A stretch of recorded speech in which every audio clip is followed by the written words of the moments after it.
சற்று முன் கிடைக்கப்பெற்ற மிக மிக முக்கியமான செய்தி ஒன்று வெளியாகி உள்ளது. திராவிட முன்னேற்ற கழகத்தின் நிர்வாகிகள் கூண்டோடு திமுகவில் இருந்து விலகி வருவதாகவும் இதற்கு மிக முக்கியமான காரணம் ஸ்டாலின் தான் என்றும் தற்பொழுது சமூக வலைதளங்களில் வைரலாக பரவி வருகிறது.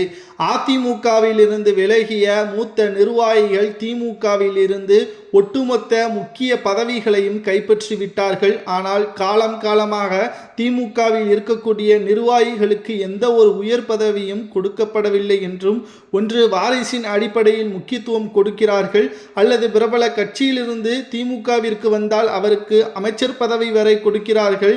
ஆனால் கட்சிக்காக குடும்பமாக நாங்கள் சேவை செய்தவர்கள் தற்பொழுது ஒட்டுமொத்த புறக்கணிப்பையும் செய்து வருவதாகவும், எங்களை பார்ப்பதற்கு உங்களுக்கு எப்படி தெரிகிறது என்பதற்கேற்ப ஸ்டாலின் அவர்களிடமும் திமுகவின் தலைமையிடமும் திமுகவின் தொண்டர்களும் நிர்வாகிகளும் கூறி கட்சியிலிருந்து விலக உள்ளதாகவும், சிலர் மீண்டும் அதிமுகவிலும் பிற கட்சிகளிலும் இணைய திட்டமிட்டிருப்பதாகவும் தகவல்கள் கிடைக்கப்பெற்றுள்ளது.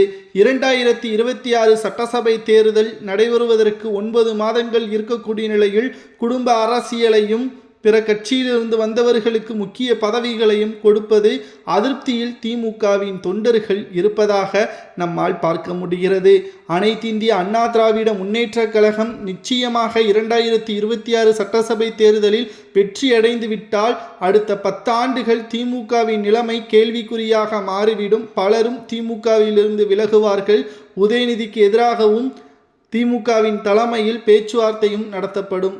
தற்பொழுது திமுகவின் நிர்வாகிகளுக்கு அங்கீகாரம் கொடுக்காமல் பிற கட்சியிலிருந்து வந்தவர்களுக்கு உடனடியாக முன்னுரிமை கொடுத்து அவர்களது கீழ் நாங்கள் வேலை செய்வதா?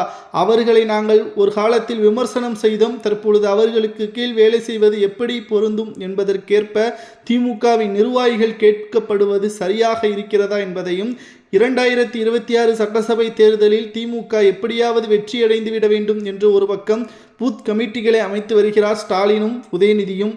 ஆனால் மறுபக்கமோ திமுகவின் தொண்டர்களும் நிர்வாகிகளும் தங்களுக்கு பதவிகள் வழங்கப்படாமல் புறக்கணிக்கப்படுவதாகவும், வாரிசின் அடிப்படையில் முக்கியத்துவம் கொடுப்பதாகவும் ஒட்டுமொத்த புகார்களும் தொடர்ச்சியாக திமுகவின் தலைமையின் மீது முன்வைக்கப்பட்டு வருவதால் என்ன செய்வதென்று தெரியாமல் அதிர்ச்சியிலும் ஒரு பக்கம் ஸ்டாலின் அவர்கள் இருக்கிறார். திமுகவின் தொண்டர்கள் கூறுவது சரியா, அல்லது திமுகவில் இணையக்கூடிய நபர்களுக்கு முக்கிய பதவி வழங்கப்படுவது அரசியல் யுக்தியா என்பதையும் உங்களது கருத்துக்களை மறக்காம கமெண்ட் வாயிலாக கூறுங்கள். திமுகவில் பணம் இருந்தால்தான் பதவி, இல்லை என்றால் காலம் முழுவதும் போஸ்டர் தான் ஒட்டணும்.